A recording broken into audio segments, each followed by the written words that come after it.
Hello, I am reviewing a kind of special Guinness beer. They're Antwerpen Stout. At least that's what the Irish brewers called it, though in Antwerp they would call it Antwerpen. More of a Dutchish, Germany-ish sort of pronunciation. So this was especially made in 1944 to, I guess, reintroduce Guinness to the continental Europe after near the end of the war. And it was only shipped to Belgium for 70 years up until recently.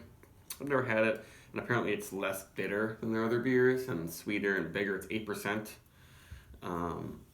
It's probably the strongest beer they really made until recently. They started doing some big old stock ales and barrel aging and stuff, and maybe look at those beers.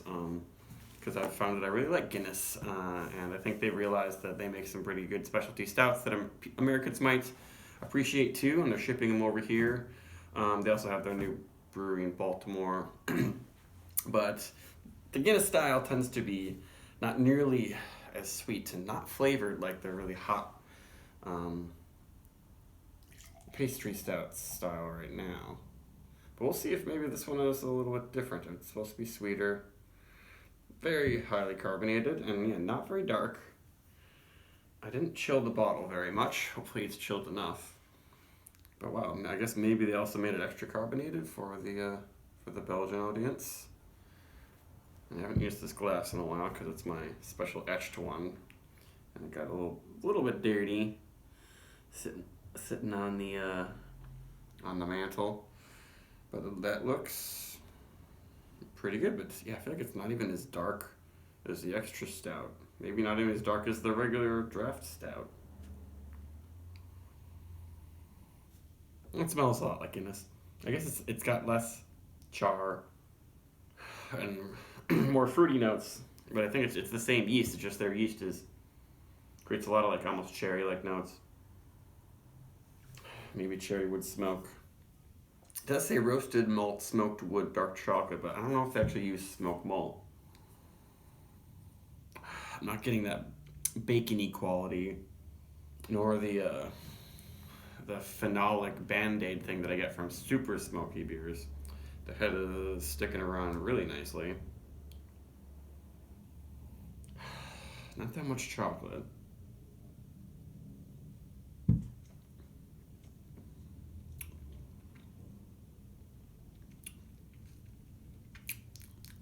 I guess it's almost similar to maybe between a Belgian strong dark ale and a double, maybe.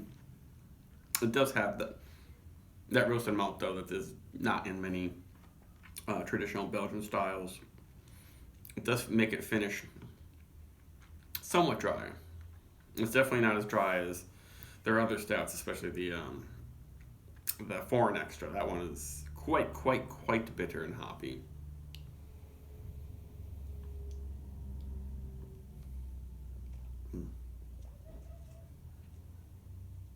This is just really fruity. It's got all sorts of dark fruits, like roasted dark fruits, roasted figs, prune. It's not quite sweet and tart enough to be not the kind of plummy side, raisiny, all that sort of stuff, cherries. Not medicinal. Not really noticing the alcohol content at all.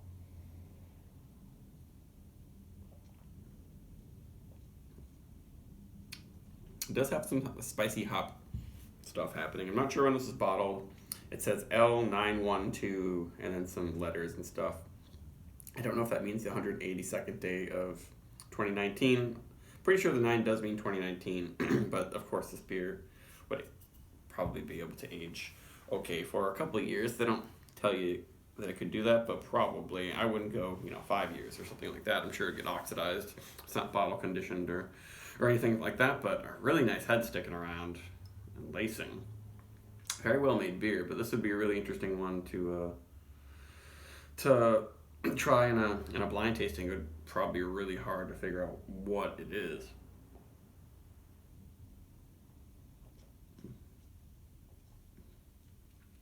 Because the spiciness is somewhat coming from the hops, combined with the fruitiness and The big malt character does make it seem quite Belgian. Like the spiciness almost seems like the phenolics from Belgian yeast. But it's got that earthy English hop character that lingers with some bitterness and some char. It's not my favorite style. I mean, it's really interesting to try because there's probably nothing else like this in America or anywhere. This is a really unique thing, making an 8%, really fruity, big stout. But it's very light-bodied. Probably wouldn't buy it again. It probably deserves close to a 4 or something like that. I wonder if it does sell really well in Belgium. I guess that's the only place it was available, but I wonder like what Belgians actually think if it is like something that a lot of the Belgian public are all about. I think it's great. It has a good amount of bitterness though. It does eventually build up and does seem still quite like a Guinness beer. But I think I like the 4 and extra more. Just more body, more bitterness, more everything. But that's a good one. Might be one of the few Guinness beers that would be good to cook with. That's it. Bye.